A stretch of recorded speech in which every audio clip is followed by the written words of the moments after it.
Hi everyone, Father Lane here. I'm happy to be with you for this first video in our course on the Pauline letters, and I'm especially happy to have my home ballpark behind me. Truist Park in Atlanta. It's the third major league ballpark I've known in my lifetime, but as a priest of the Archdiocese of Atlanta, and indeed as a kid who grew up in Atlanta, I've enjoyed many fun afternoons and many fun evenings at the ballpark. I'm a huge baseball fan. But I also like to go on the road. I've visited all 30 major league ballparks and have otherwise crisscrossed this country many, many times, and have really enjoyed myself. I love road trips, but alas, sometimes misadventures ensue. This particular misadventure, which some of my friends like to call the Fear the Deer episode, happened when I went deer hunting out in southern Nevada. You're looking at the weapon. In any case, I still enjoy going on the road.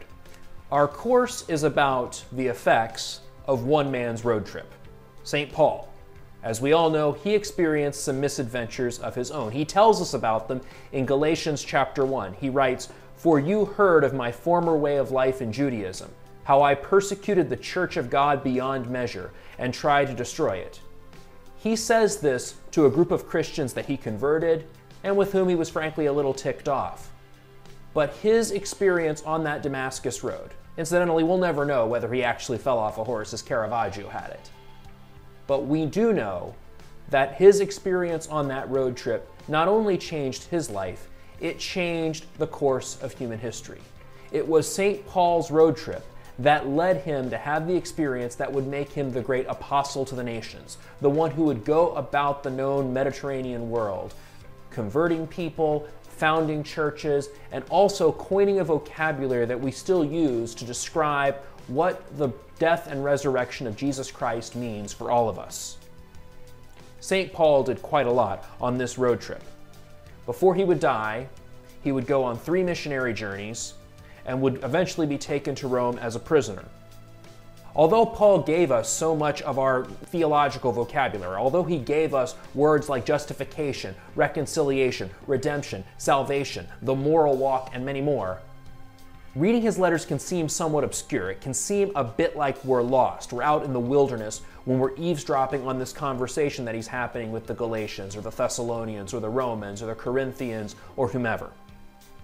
It can feel sometimes like we're getting only part of the conversation. It's a little bit like you're listening to one end of a phone call. You only have a little bit of a clue of what's going on.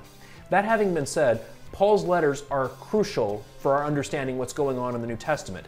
Indeed, they give us an insight that the Gospels can't. We know from the Church's teaching in the 1964 instruction of the Pontifical Biblical Commission, Sancta Mater Ecclesiae, on the historicity of the Gospels, that there were 3 stages in the composition of the written Gospels of Matthew, Mark, Luke, and John.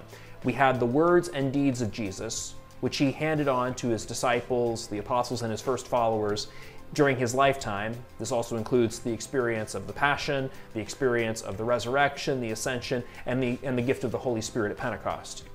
But then they went out and they preached.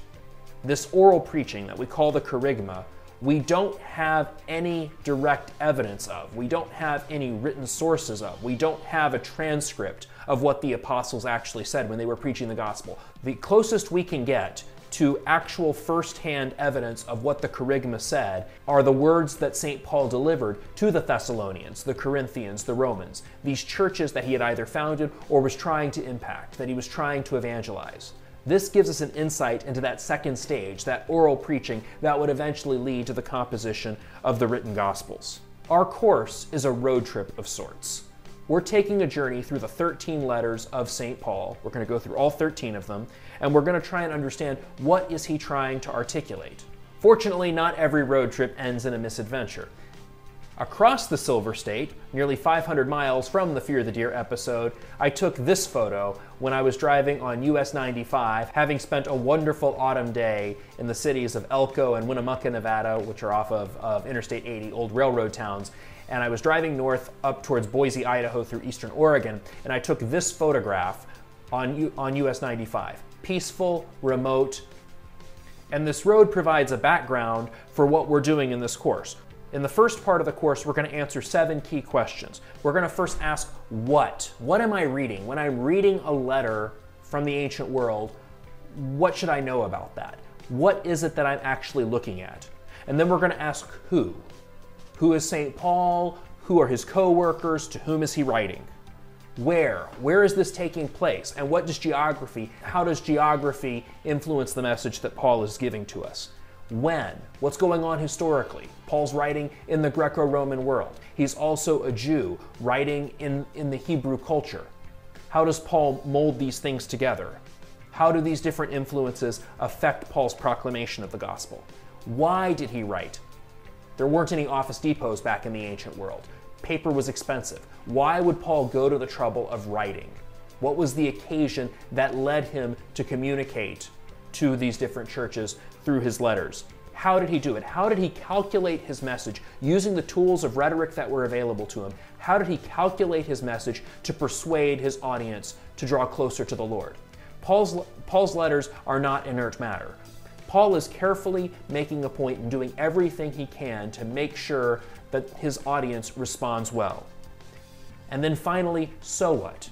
How do we go from Paul's day, Paul's context, to what we think about theology today?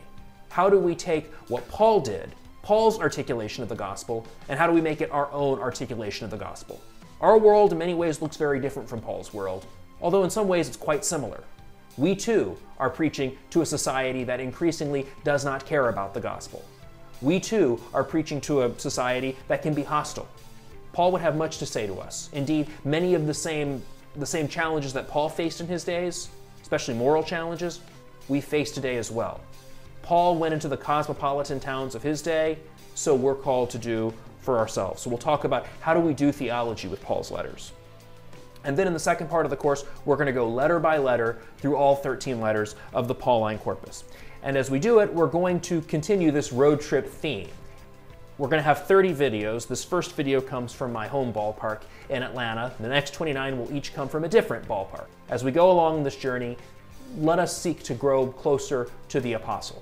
And not just seek to understand him better, but to seek to take what he did 2,000 years ago and do it for our world today. Taking him as our great teacher, allowing his wisdom to seep in and inform us so that we can continue to be evangelizers just as St. Paul was in his time.